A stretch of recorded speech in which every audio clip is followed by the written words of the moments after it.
Priyanka, you able to hear me? Yes, Mataji, I can hear you. Okay, fine. Just start, okay.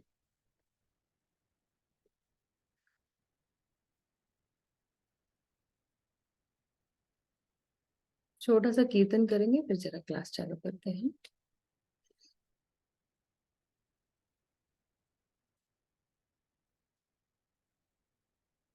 नमः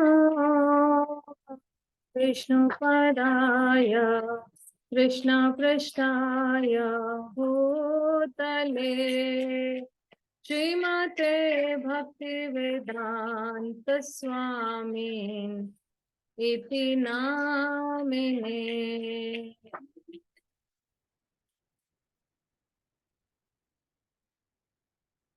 कृष्णाय भूतले श्रीमते भक्तिवेदांत स्वामिन्। Maybe you cannot hear. नमस्ते सरस्वते देवे गौरवाणी प्रचारिणे निर्विशेषा शून्यवादी पाश्चात्य देशतारिणे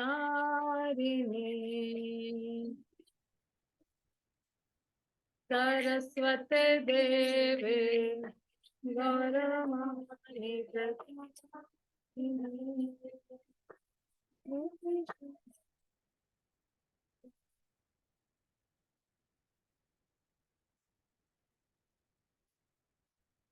जय श्री कृष्ण चैतन्य प्रभु नित्यानंद श्री अद्वैत गदाधर श्रीवासादि गौर भक्त वृंद।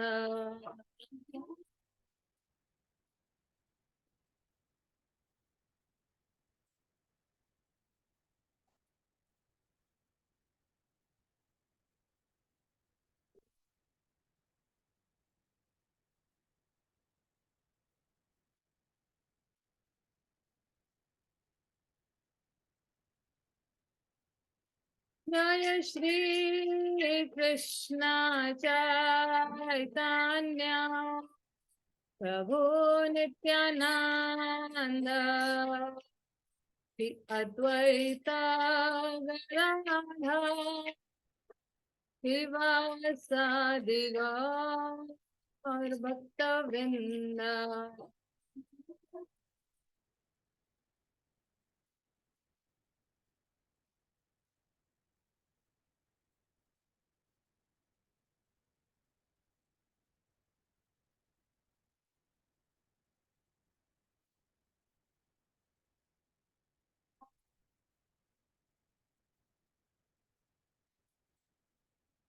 हरे कृष्णा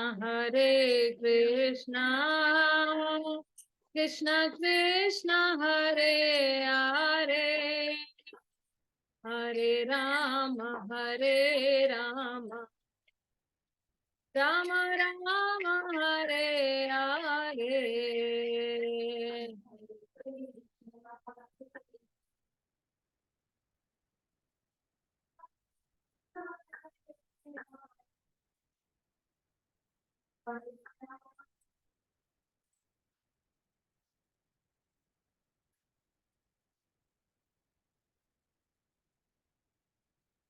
हरे कृष्णा कृष्ण कृष्ण हरे हरे हरे राम राम राम हरे हरे।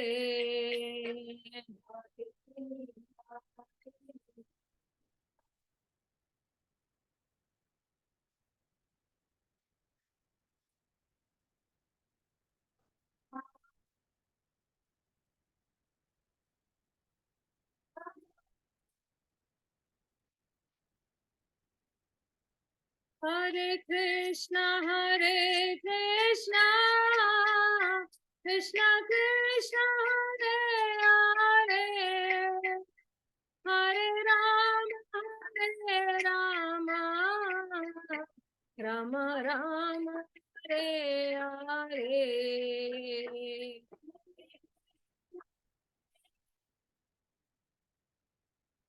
कृष्ण कृष्ण राम राम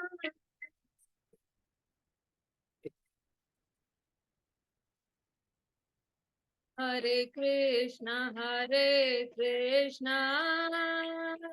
कृष्ण कृष्ण हरे हरे हरे राम राम राम हरे हरे।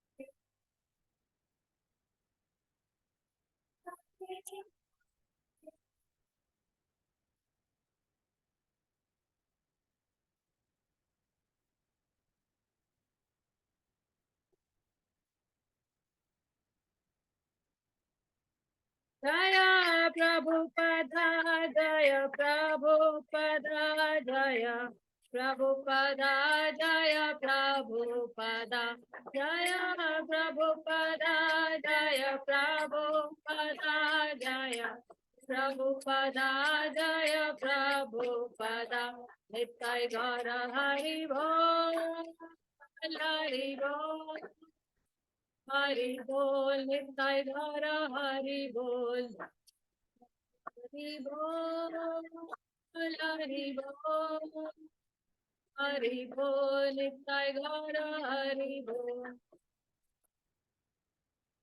गौर प्रेमानंदे हरि हरि बोल।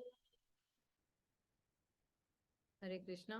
हम लोग इस मंगलाचरण कर लेते हैं। ओम अज्ञानतिमिरन्धस्य ज्ञानाञ्जनशलाकाय चक्षुरुन्मिलितं येन तस्मै श्री गुरुवे नमः।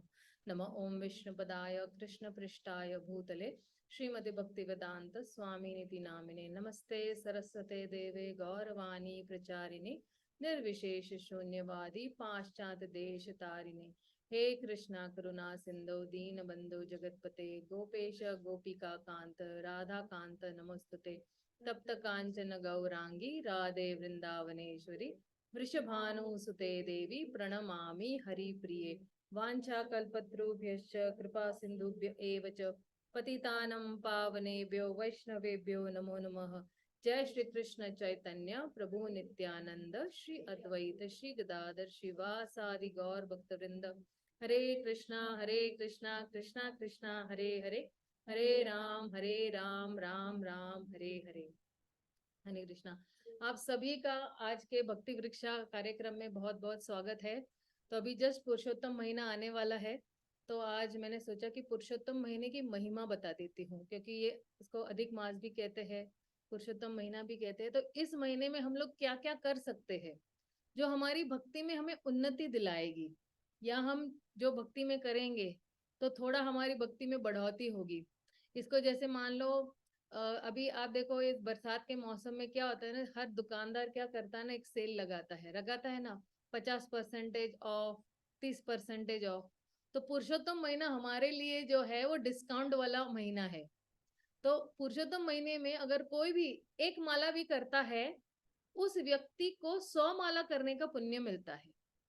वही एक माला अगर वो धाम में करता है, जैसे वृंदावन है या मथुरा है या द्वारका है, तो वहां पे उसको 10,000 माला करने के बराबर उसको पुण्य मिलता है। तो कम से कम हम लोग पूना में है, तो हम लोग घर बैठे बैठे कहीं पे भी है, हम लोग माला भगवान की कर सकते हैं। तो इसके साथ में अपना जो है कार्य मतलब प्रवचन शुरू करती हूँ। तो इसकी जो महिमा है बहुत ही विस्तार में है, मतलब मैं पूरा विस्तार में बताऊंगी कि ये पुरुषोत्तम महीना आया कैसे, किस तरह से ये पुरुषोत्तम महीना जो है भगवान को प्रिय है, और इस पुरुषोत्तम महीने में हम लोग क्या क्या कर सकते हैं जो भगवान को प्रिय है, और जो भगवान के लिए जो है हम कर सकते हैं, भगवान को प्रसन्न करने के लिए कर सकते हैं। तो इसको कहते हैं कि पुरुषोत्तम महीने की महिमा। तो ये जो पुरुषोत्तम महीना है ये बहुत ही दयालु कृपालु है, एक व्यक्ति है। ये पुरुषोत्तम महीना जो है ये व्यक्ति है, तो ये जो है ये ना कल्प वृक्ष की तरह है। जो आप इच्छा करोगे इस पुरुषोत्तम महीने में तो वो आपकी इच्छा पूरी होगी। ये किसने कहा है? ये मैंने नहीं कह रही हूँ, जो नैमिषारण्य में जो ऋषि मुनि है वो कहते हैं। और उसी तरह जैसे कि कोई अगर किसी बहुत ही पवित्र नदी में स्नान करता है पुरुषोत्तम महीने में तो उसके सारे पाप धुल जाते हैं। जैसे गंगा में जाएंगे तो सारे पाप धुल जाते हैं। तो ये जो है इसकी जो महिमा है, जितने बाकी जितने भी महीने महीने हैं, चाहे वो आषाढ़ हो या श्रावण हो, तो कहते हैं कि इसमें सबसे ही प्रधान महीना है। ये 3 साल में एक बार आता है पुरुषोत्तम महीना, है ना। तो उसी तरह है कि हम लोग अगर नदी में स्नान करेंगे, भगवान का नामों का जप करेंगे, तो जितने भी हमारे कल्मश है वो सारे दूर हो जाएंगे और हमें पूर्णतः भगवान के प्रेम की प्राप्ति होगी और आपकी जो भी इच्छा होगी वो भी पूरी होगी। भौतिक इच्छा हो या आध्यात्मिक इच्छा, हालांकि भक्त तो आध्यात्मिक इच्छा ही करते, भौतिक इच्छा की उनको कोई पड़ी नहीं रहती है। तो एक बार क्या होता है पुरुषोत्तम महीने में, जब पांडवास जो है उनको वनवास मिला होता है, तो कृष्णा वहां पे उनको मिलने जाते हैं और कृष्ण बहुत प्रसन्न होते हैं उनके प्रेम से, उनके भक्ति से। और उन्होंने, भगवान कृष्ण ने ये पुरुषोत्तम महीने की कथा सुनाई है पांडवों को और इसकी महिमा भी बताई हुई है। तो कहते हैं एक बार जो है भगवान की किसी अरेंजमेंट से या योजना से ये पुरुषोत्तम महीना एक एक्स्ट्रा महीना आ गया इस धरती पर, इस भौतिक जगत में। लेकिन ये जो महीना था ये बहुत ही मलिन महीना था, ये मल मास का महीना गिना गया था। और कहते कि इसमें ना कोई भी जो है हम शुभ काम नहीं करते थे। इसलिए देखिए आप, ये 4 महीने में हम लोग कोई शादी ब्याह नहीं करते हैं, कोई घर खरीदते नहीं है ना, कोई भी प्रॉपर्टी नहीं खरीदते, कोई सोना नहीं भी खरीदते हैं। तो इसलिए उसको बोले कि ये जो है ये बहुत ही अशुभ महीना माना जाता था उस टाइम पे। तो फिर जो है, जो भगवान जो है ये सारे सभी महीनों ने इस पुरुषोत्तम महीने को ना रिजेक्ट कर लिया था, त्याग दिया था और उस पर हास्य कर रहे थे। तो ये पुरुषोत्तम महीना बहुत दुखी हो गया। दुखी इसलिए हो गया कि भाई सब लोग ने त्याग दिया, अगर अगर हमें भी कोई सब लोग त्याग देंगे हम लोग भी दुखी हो जाएंगे। फिर हम लोग क्या करेंगे? हम लोग हमारा दुख दूर करने के लिए किसके पास जाते हैं? भगवान के पास जाते हैं। तो उसी तरह ये पुरुषोत्तम महीना भी भगवान के पास गया और भगवान के चरणों पे रखकर फूट फूट कर रोने लगा। तो बोले कि भगवान आप तो बहुत दयालु कृपालु हो, आप दया के सागर हो, मेरे पास और कोई शरण नहीं है आपके सिवा, आप कृपया मेरी रक्षा कीजिएगा, मुझे दया भावना दिखाइएगा। तो ऐसे जो शब्द है ये कह के जो है बहुत जोर जोर से रोने लगा, ये बहुत क्रंदन करने लगा और फिर वो बैठे और एकदम दुखी हो गए। तो फिर भगवान कृष्ण वहां से बोल रहे, अरे तुम क्यों शोक मना रहे हो? मैं तुम्हें सुरक्षिता प्रदान दूंगा, तुम्हें दुखी करने की, तुम प्लीज रो मत।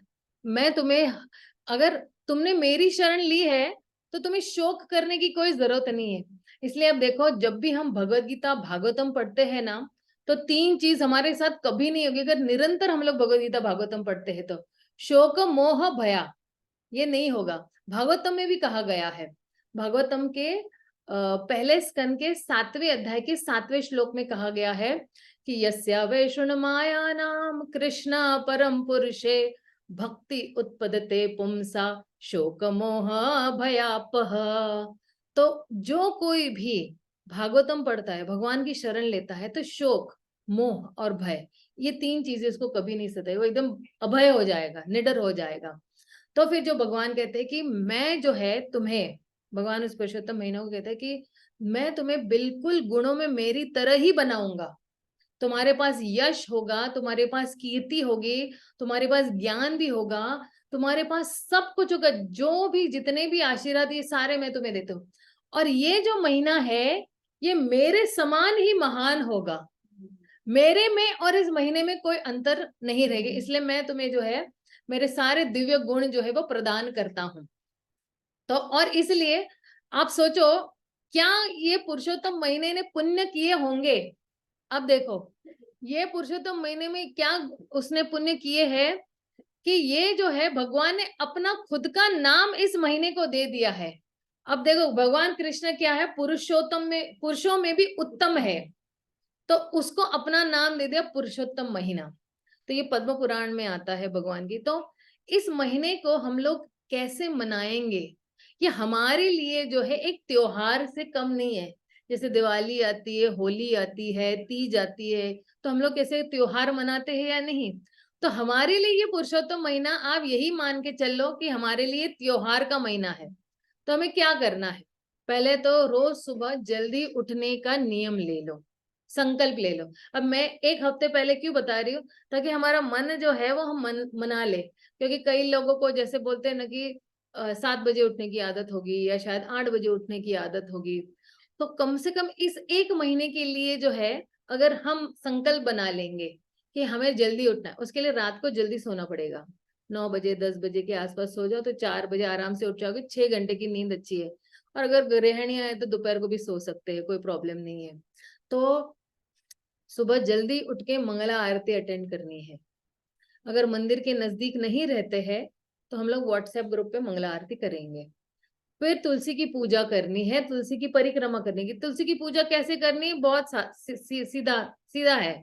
एक दिया लिया, उसको 3 बार ये किया, अगरबत्ती ली 7 बार किया, और फूल लिया उसको भी 7 बार किया, उसको चरणों में रख देना है। बस ये तुलसी की पूरी तुलसी की पूजा हो गई आपकी। और परिक्रमा लगाना है, दिन में एक बार कर सकते हैं। ज्यादा से ज्यादा माला करनी है। कोई 2 माला कर रहा है तो वो 4 माला कर सकता है, कोई 8 माला करता है तो वो 16 माला कर सकता है, कोई अगर 16 माला कर रहे तो वो 25 माला करे, 32 माला करे, 64 माला करे। ठीक है। तो ऐसे जो है ये वाला जो महीना है, ये हमें भगवान के और निकट ले जाने के लिए ये महीना हमें दिया गया है कि कम से कम। और क्या होता है, आप देखो साइंस में भी, विज्ञान में भी कहा गया है कि कोई भी चीज अगर आप 21 दिन तक लगातार करते हो फिर वो आपकी आदत बन जाती है, हैबिट बन जाती है ना। इसलिए आप देखो नॉर्थ में है ना, लोग चलिया करते हैं।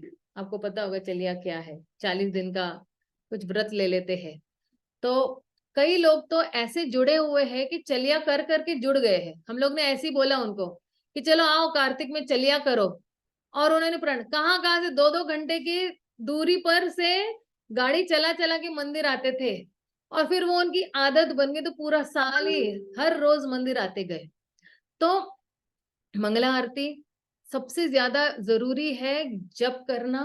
जप इसलिए करना कि जैसे जैसे हम लोग जप करेंगे तो हमारा भगवान के साथ जो संबंध है वो और गाढ़ा होता जाएगा और गहरा होता जाएगा। और हम, क्योंकि देखो हमारा शाश्वत संबंध तो भगवान के साथ है। और ये सब हम लोग क्यों कर रहे हैं, क्योंकि हमारा संबंध जो है भगवान के साथ हमेशा बना रहे, हम कभी भगवान को भूले नहीं। अब हमारी मुसीबतों की जड़ क्या है कि क्योंकि हम भगवान को भूल गए हैं, इसलिए हम दुखों के घेरे में पहुंच चुके हैं। लेकिन जैसे ही उस व्यक्ति के संग करेंगे जिसके पास सिर्फ खुशी खुशी है, तो आपको कभी दुख आएगा ही नहीं। राइट। क्योंकि भगवान के पास दुख नाम की कोई चीज नहीं है, भगवान के पास सुख ही सुख है। और ऐसा नहीं है कि भगवान ने खुशी दे दी आपको तो भगवान दुखी हो गए, नहीं। वो ओम पूर्णमदम पूर्णमिदम पूर्णास पूर्णमुदच्यते पूर्णस्य पूर्णमादाय पूर्णम एव वशिष्यते। पूर्ण है भगवान।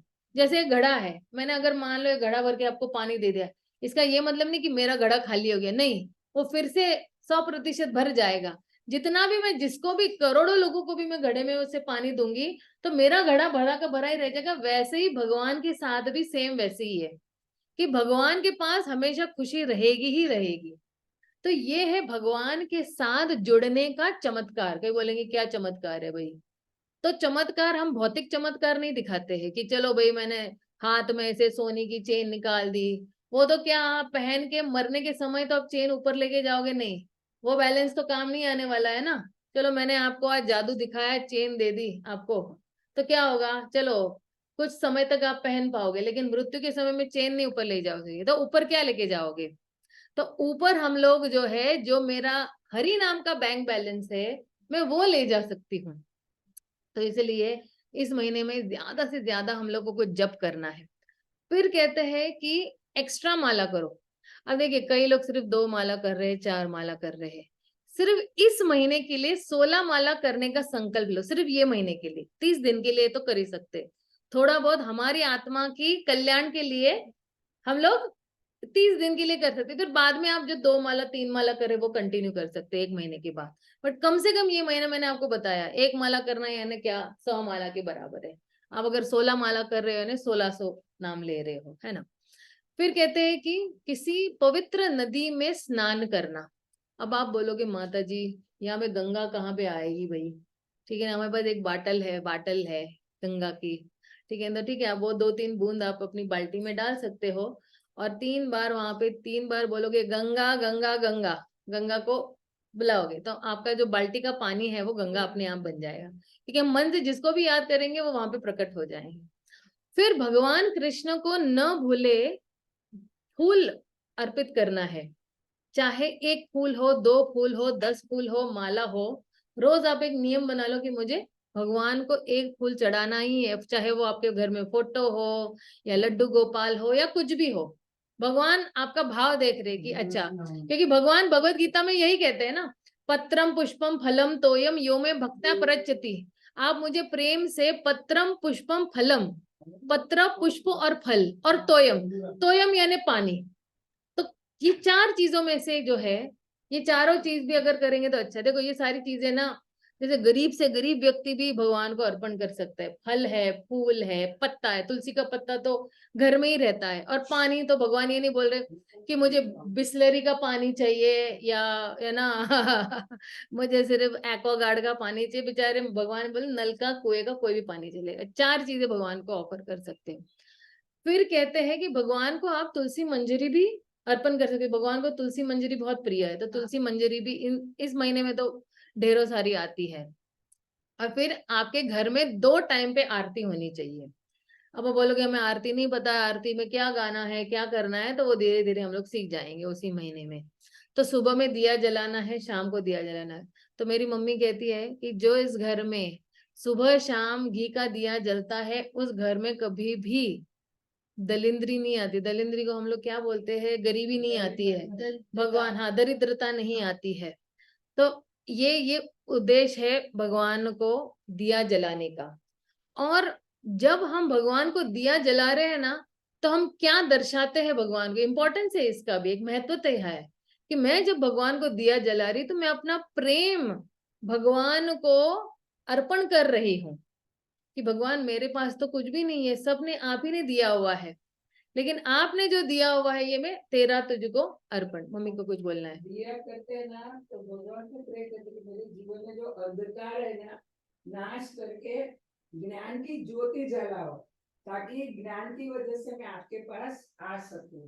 हमको भौतिक ज्ञान है, कोई डॉक्टर है, इंजीनियर है, मरते तो डॉक्टर भी मर जाता है तो अवगति होती है कि बहुत खराब काम। और एक अनपढ़ भक्त है ना, वो उसकी भी अच्छी, देखो शबरी है कि कितनी अच्छी गति हो। तो बस विवाह का मतलब ये है, भगवान बोलना मेरे जीवन का अज्ञान दूर करो और प्रकाश मेरे जीवन में दिव्य ज्ञान की चेतना प्रगटाओ, ताकि मैं आपको समझ सकूं, आपकी भक्ति करो, आपके पास आ सकूं। तो मेरी मम्मी कह रही है कि ऑनलाइन भी चल रहा है, तो मेरी मम्मी कह रही है कि दिया ऑफरिंग करने का मतलब ये है कि मेरे जीवन में जो अंधकार है वो आप कृपया दूर कर दीजिएगा। और इसके बाद आता है बहुत इंपॉर्टेंट चीज है, ये सब भी अच्छी है, ये सब भी हमें भगवान की तरफ ले जाएंगे, लेकिन सबसे इंपॉर्टेंट या तो श्रीमद् भागवतम पढ़ना है, अध्ययन करना है, या श्रीमद् भगवत गीता का अध्ययन करना है रोज। देखो जैसे जैसे हम भगवान के बारे में सुनते जाएंगे वैसे वैसे हमारा प्रेम उनके लिए बढ़ता जाएगा। जैसे मान लो एक लड़का है एक लड़की है, ठीक है ना, और उनकी शादी होने वाली है, लेकिन एक दूसरे को देखा नहीं है। अभी आप लोगों में होता है ना कि एक दूसरे को देखते नहीं है, घूंघट में ही चलो ठीक है हाँ हाँ हो गया, रिश्ता हो गया। लेकिन अब क्या होता है ना कि ननंद आई वहां से और आपको बताने लगी कि पता है आपके पति में क्या क्या गुण है, तो क्या होता है आपके मन में अपने पति के लिए एक चाह उत्पन्न हो जाती है। अब आपने क्या सुना है आपके पति के बारे में, सिर्फ उनके गुण सुने हैं, अब हो गया ना आपको अपने पति से प्रेम। उसी तरह रुक्मिणी ने भी भगवान को देखा नहीं था, उसने सिर्फ साधु संतों से भगवान के बारे में सुना था, और वैसे उनका प्रेम जागृत हुआ था भगवान के लिए। तो इस तरह से जैसे जैसे हम भगवान के गुणगान सुनते जाएंगे तो क्या होगा, हमारा भगवान के प्रति जो प्रेम है वो और अगाढ़ होता जाएगा। राधा रानी के बारे में सुनेंगे, प्रभु कृष्ण के बारे में सुनेंगे, कृष्ण की लीलाओं के बारे में सुनेंगे, नरसिंह भगवान के बारे में सुनेंगे, लड्डू गोपाल के बारे में सुनेंगे, भगवान की बाल लीलाओं के बारे में सुनेंगे, नटखट माखन चोरी की लीलाएं सुनेंगे। कितना अच्छा लगता है। अब देखो माखन चोरी की लीला जिस किसी ने गाई है वो लखपति हो गया। मैया मोरी मैं नहीं माखन खायो, तो हो गई कि नहीं, राइट? पूर्णतः वो क्या हो गए, लखपति हो गए, है ना। तो इसलिए जो है अगर हम भगवान के बारे में, भगवान के गुणों के बारे में अगर पढ़ेंगे सुनेंगे तो क्या होगा, हमारा भगवान के प्रति बहुत प्रेम गहरा और गहरा होता जाएगा। तो अब हम लोग क्या करने वाले हैं, हम लोग जो है मैंने एक हिंदी भागवतम का ग्रुप बनाया हुआ है और 18 तारीख से पुरुषोत्तम महीना शुरू हो रहा है, जो है मंगलवार को शायद से, है ना। तो दोपहर को 3 बजे से 4 बजे तक ये हर रोज हम लोग भागवतम पढ़ेंगे। और मैं नहीं पढ़ने वाली हूँ, आप लोग ही पढ़ने वाले, सबको आरी बारी चांस देंगे पढ़ने के लिए। तो ये मैंने एक स्टार्ट किया हुआ है और हिंदी में स्टार्ट किया हुआ है ताकि सबको समझ में आ जाए। तो भागवतम पढ़ना नित्यम भागवत सेवया, इसलिए हम लोग जब भी भागवतम क्लास अटेंड करने हैं मंदिर में तो वो लोग क्या बोलते हैं कि नष्ट प्रायेषु अभद्रेषु नित्यम भागवत सेवया। नष्ट प्रायेषु अभद्र, हमारे जीवन में जो कुछ भी अभद्र है वो क्या हो जाएगा, नष्ट हो जाएगा, इनऑस्पिशियसनेस चला जाएगा। नष्ट प्रायेषु अभद्रेषु नित्यम भागवत सेवया। और ये भागवतम जब हम पढ़ते हैं तो क्या कर रहे हैं, हम भागवतम की सेवा ही कर रहे हैं। पढ़ने से हम लोग क्या कर रहे हैं, सेवा कर रहे हैं। अब कई लोग क्या करते हैं, वो जैसे बोलते हैं ना भागवतम लेते, भगवत गीता लेते, जशी आए तशी अपना एज इट इज, है ना, यथारूपी वो अपने कबड़ में ही रहती है। लेकिन ग्रंथ को सही मायने में अगर उसको इज्जत देनी है तो उसको पढ़ना जरूरी है ग्रंथ को। क्योंकि ये जो भागवतम है, भागवतम में और भगवान कृष्ण में कोई अंतर नहीं है। भगवत गीता में और भगवान में कोई अंतर, क्योंकि भगवत गीता क्या है, भगवान की वाणी है। तो भगवान की वाणी में और भगवान में कोई अंतर नहीं है, भगवान की लीलाओं में और भगवान में कोई अंतर नहीं है। इसलिए भागवतम को जो है भगवान का ग्रंथ अवतार माना गया है। भगवान ने अलग अलग रूप में अवतार लिए ना, कभी कूर्मा, कभी मत्स्य अवतार, कभी वराह अवतार। तो ये जब कलयुग जब शुरू हुआ था तो सारे जो जितने भी ऋषि मुनि है वो बहुत चिंतित हो गए कि अरे कलयुग आने वाला है, लोगों का उद्धार कैसे होगा। तो भगवान जो है, इसलिए सनातन गोस्वामी भी उनके स्तवमाला में यही कहते हैं कि सर्वशास्त्राधि पीयूष सर्ववेदैक सत्फल सर्व सिद्धांत रत्नाढ्य सर्वलोकैक दृक्प्रद सर्व भागवत सर्व भागवतो प्राणो कलि द्वंद्व आदित्य श्री कृष्ण परिवर्तित। तो कहते हैं कि सर्व शास्त्रादि पीयूष, पीयूष यानी क्या, अमृत। तो सभी शास्त्रों में यह जो भागवतम है वो क्या है, पीयूष है, अमृत है। सर्व शास्त्रादि पीयूष सर्व वैदिक सत्फल। अगर जितने भी ग्रंथ है और उसका एक पेड़ है तो उस पेड़ पे अगर एक आम है, वो पका हुआ आम जो है, जो पका हुआ आम कितना मीठा होता है, अभी आम का सीजन चल रहा है तो कितना मीठा होता है। तो कहते हैं कि जो सबसे पका हुआ फल है वो है श्रीमद् भागवतम। सर्व वैदिक सत्फल सर्व सिद्धांत रत्नाढ्य। तो कहते हैं कि जितने भी फिलॉसफी है, जितने भी ग्रंथ है, उसमें ये जो श्रीमद् भागवतम है रत्न के समान है। जैसे मान लो मेरे गले में एक मोती की माला है लेकिन अभी पेंडेंट नहीं है, तो इसकी क्या वैल्यू है, कोई वैल्यू नहीं है। लेकिन एक पेंडेंट आ जाता है तो कितना सुंदर दिखेगा ये ही माला। तो कहते हैं भागवतम उस पेंडेंट के सर्व सिद्धांत रत्नाढ्य, रत्न की तरह है वो। सर्व सिद्धांत सर्वलोकैक दृक्प्रद, सभी लोगों को वो एक ही मार्ग दे रहा है। जैसे ना कई लोगों बोलते इधर जा इधर जा इधर जा इधर जा तुझे मिलेंगे भगवान, इधर जा भगवान मिलेंगे, इधर जा तुझे भगवान मिलेंगे। लेकिन ये कहते हैं ये एक ही मार्ग है, सर्वैक लोकैक दृक्प्रद, एक मार्ग भगवान के लिए एक प्रदान कर रहा है श्रीमद् भागवतम की, वो है भगवान के लिए प्रेम करना। यही है, भगवान की सेवा करो, भगवान को प्रेम करो, ये एक मार्ग दे रहा है, ये है श्रीमद् भागवतम। और कली द्वंद्व आदित्य, आदित्य यानी सूर्य। तो कली में यह भागवतम किस रूप में आया हुआ है? सूर्य के समान आया हुआ है। कि कली में तो अंधकार है। कली के लक्षण क्या है?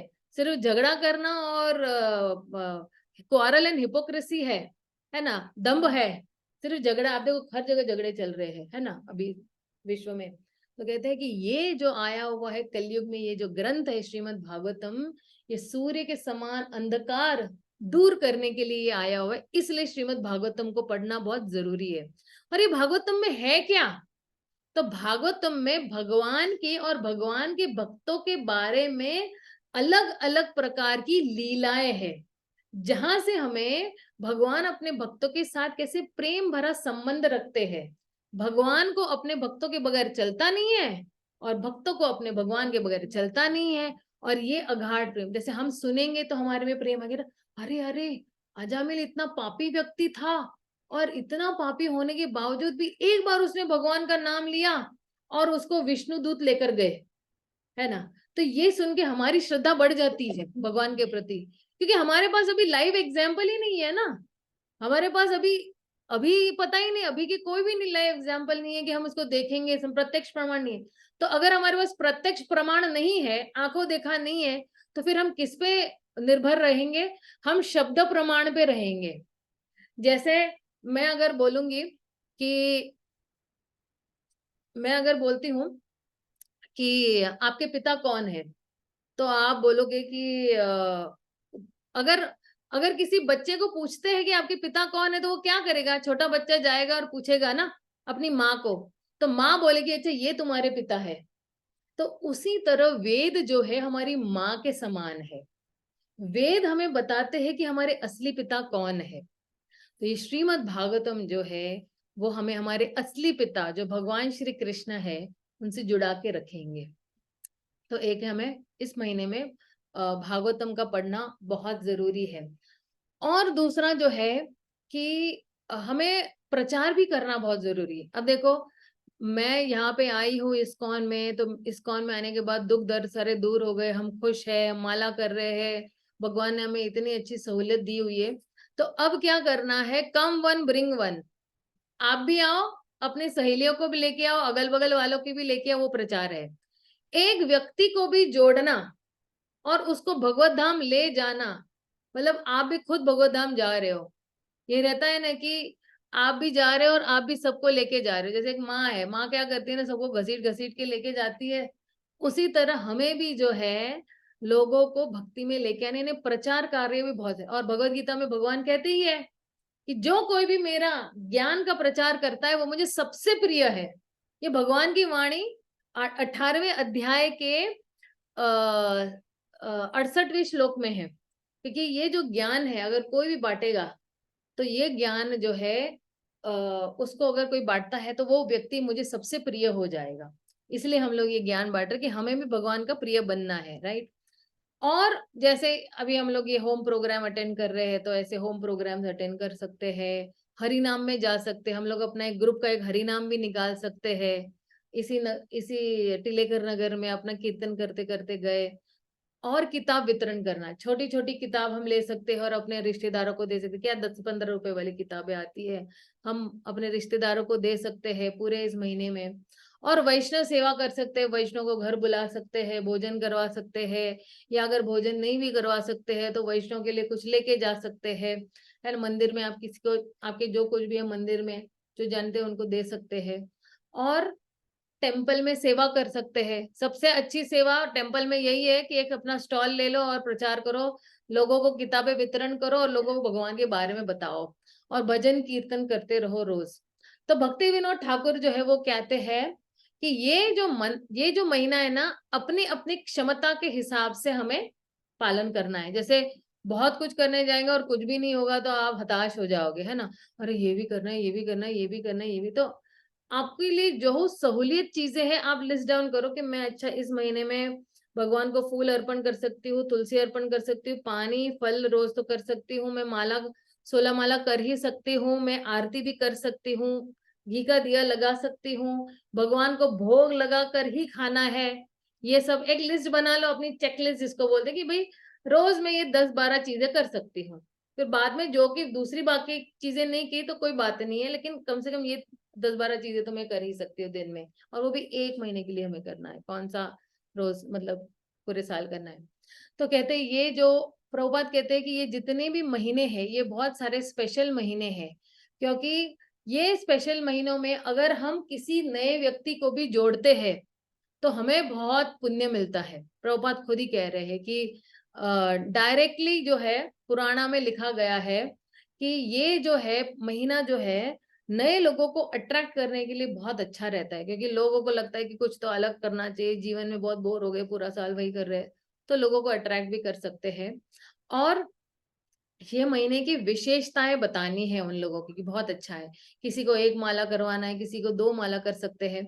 तो जयपताका महाराज जी को श्रील प्रभुपाद ने एक आदेश दिया हुआ था कि आपने मुझे इस महीने के बारे में पूछा हुआ है, तो इसका एक्चुअली उत्तर यही है कि जो कोई भी व्यक्ति भक्ति में नहीं है, अभी 1 माला भी नहीं कर रहा है, एक बार भी उसने हरे कृष्ण नहीं किया हुआ है, तो आप उनको हरे कृष्ण महामंत्र करवा सकते हो, भक्ति के थोड़े नियम बता सकते हो और उनकी भक्ति शुरू करवा सकते हो।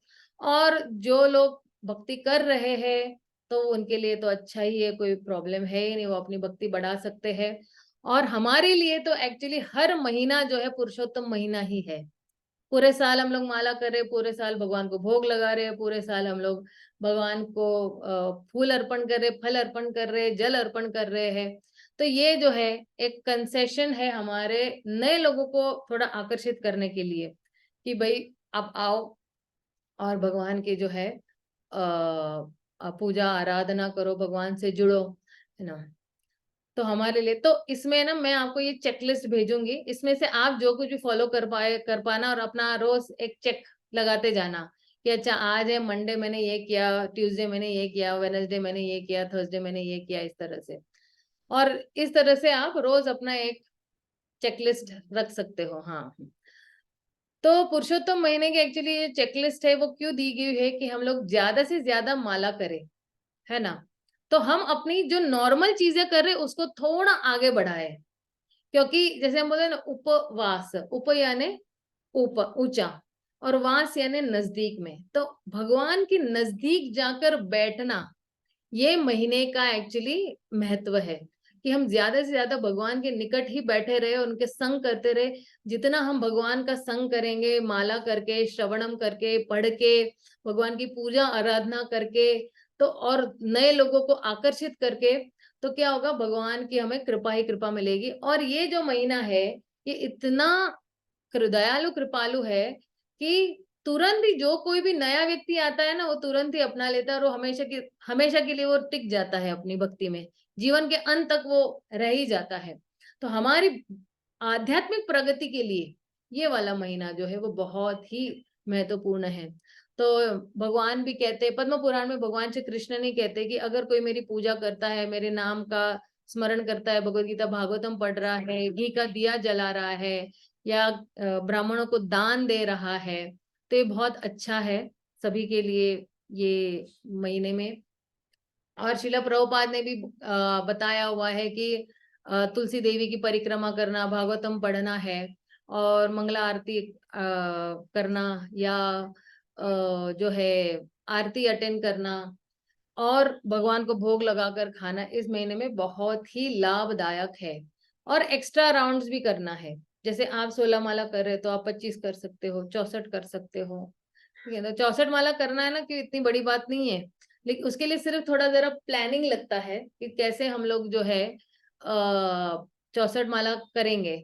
64 माला करने के लिए आपको अगले दिन शाम को 8 बजे सो जाना है, ताकि आप लोग कितने बजे उठ सके हो, 2:45 2 बजे, 2 बजे उठ के 2:30 बजे बैठ जाना है माला करने के लिए।